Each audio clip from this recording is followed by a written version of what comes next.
Hello, my name is Zachary Williamson, and welcome back to Beat the Rake DFS.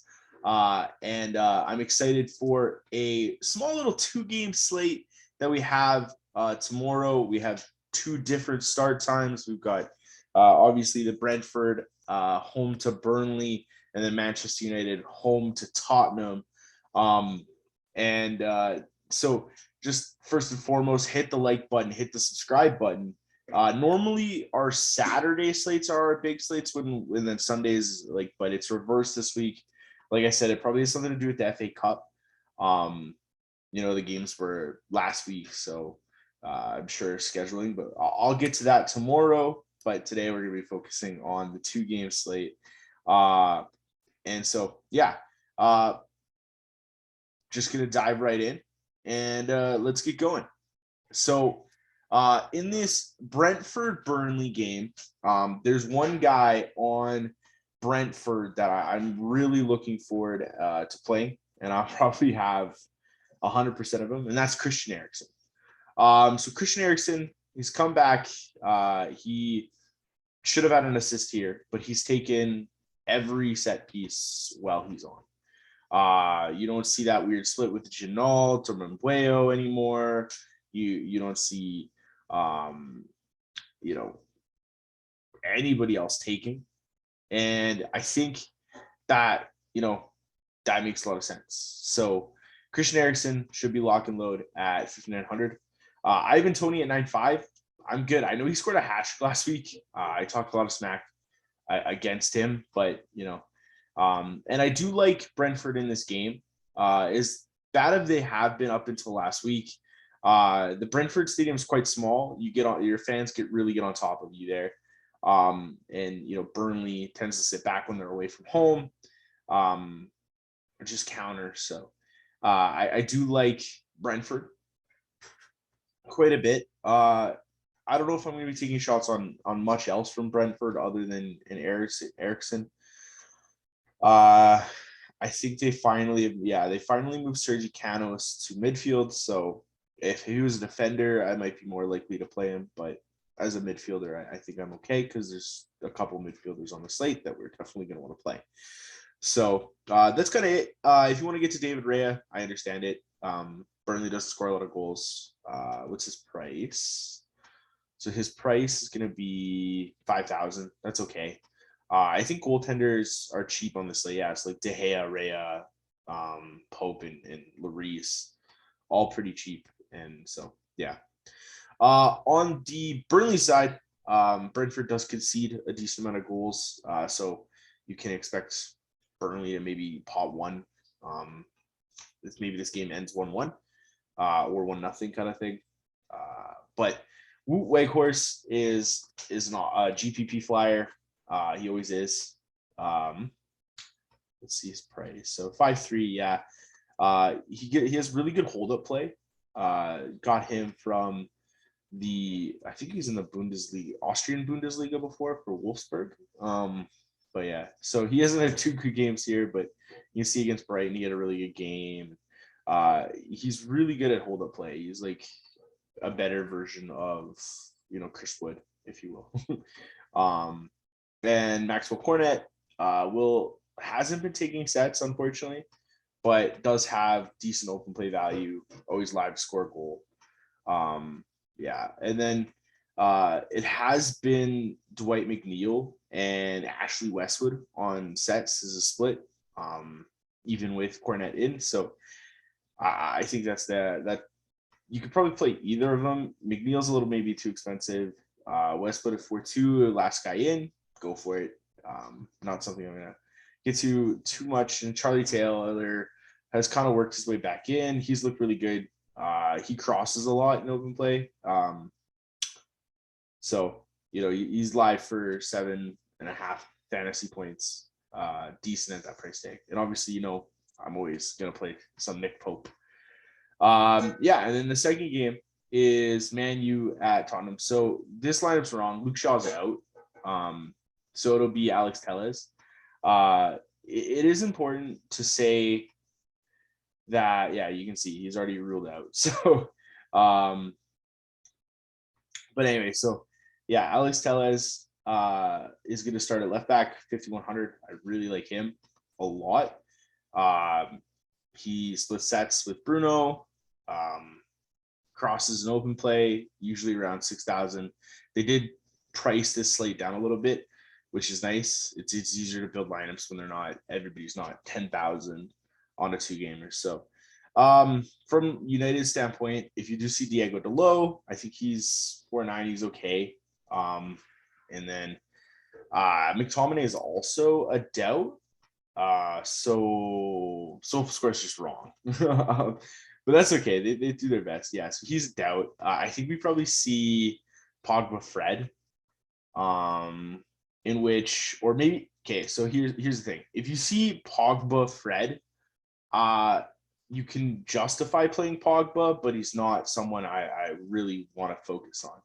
If you see Matic start over Fred and you see a Pogba Matic midfield, Pogba becomes a better play.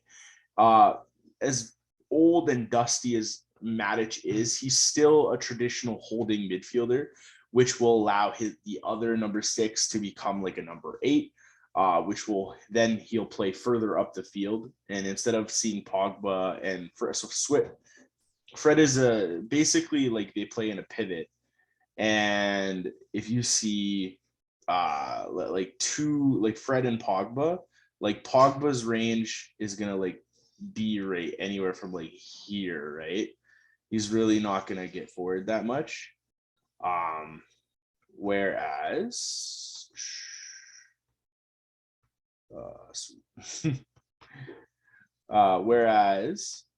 if you see Matic will come slide over here. Okay, so the annotation is not liking me today, but sorry about that, guys. So if you see, he'll come slide over here and he'll play like a deeper role, and that's going to give Pogba more of the ability to play like in around here. Maybe like he'll have like a free roam kind of all over the place, which is good for Pogba's value in fantasy. I do think Tottenham tries to set off. That probably plays into their advantage a lot. But yeah, so, and then Sancho, so you're going to play Bruno. Sancho is probably a decent second forward at 7-1. Ronaldo, I don't know if Ronaldo starts. So Ronaldo's dealing with an injury. He did train yesterday and today. He's expected to be available, but we also have a quick turnaround for Man U with Atletico. And I think like realistically, we could see Cavani. And at Cavani at 4.7, that makes a lot of sense. I think that Ranić wants to rotate Ronaldo a little bit more. Just, Ronaldo's dealing with, I think it's a calf injury. He flew out to Portugal, trained by himself for a little bit, came back. There's some drama around that, but if Ronaldo's in, he's okay. You play him at 7.7, he's okay. Not my favorite play, but I understand it.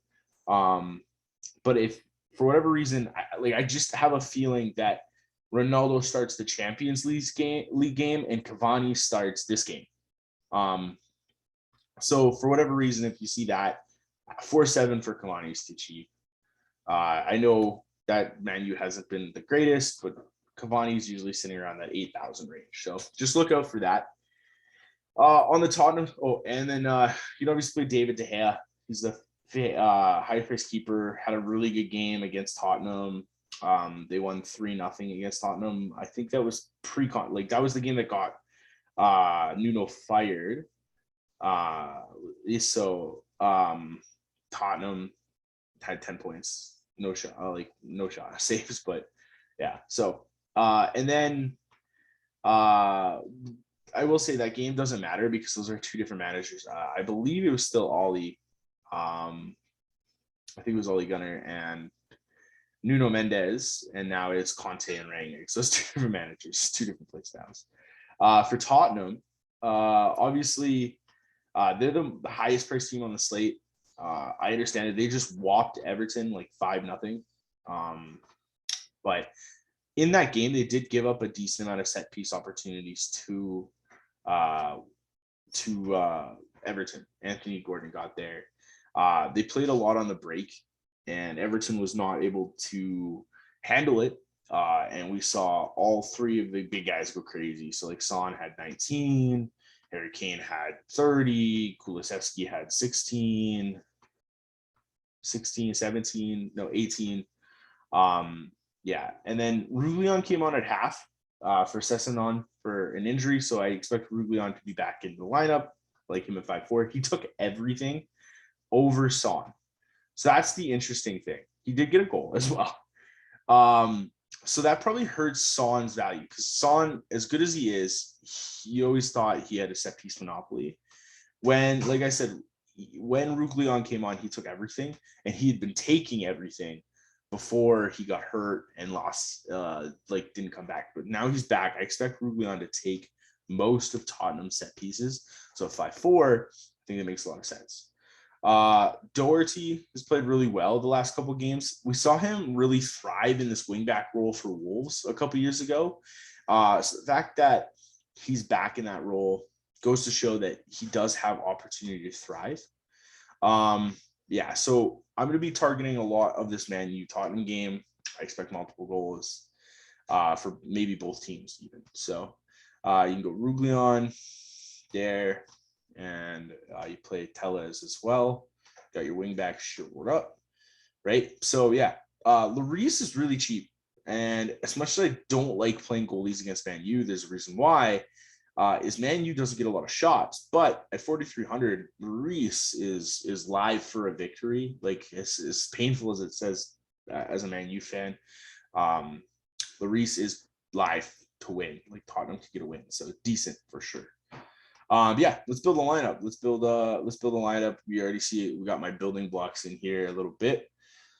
Maybe you want to play Nick Pope at 5'4", because you want to sock this Tottenham and Man U game. And then you see Cavani in, because I do think I just have a gut feeling he's going to start over Ronaldo. And then you play Harry Kane, and that leaves you with 6,100 for, like, can't get Paul Pogba, but yeah. Maybe play some Mbueo, I don't think we see Borschwein. Wonder if I go Lloris here, I don't think I can get Pogba. No, I'm just short of Pogba. Yeah. Even if you don't see Cavani, like, that's where the build gets a little interesting, because then you have to find some value, right? Assuming you want to play Kane or Son, and then you want to play like Sancho, like then you got to find like value down to 37. And where's Fred? Fred's 4-4. I know he's scoring DK, but come on, give me a break. Yeah. Bentancur. Yeah. Haven't built any lineups other than that one, so that was my first go. But good luck tomorrow, guys. Hit the like button, hit the subscribe button, and I will be back tomorrow night for the massive Sunday slate that we have. So thanks. Have a great day. Bye-bye.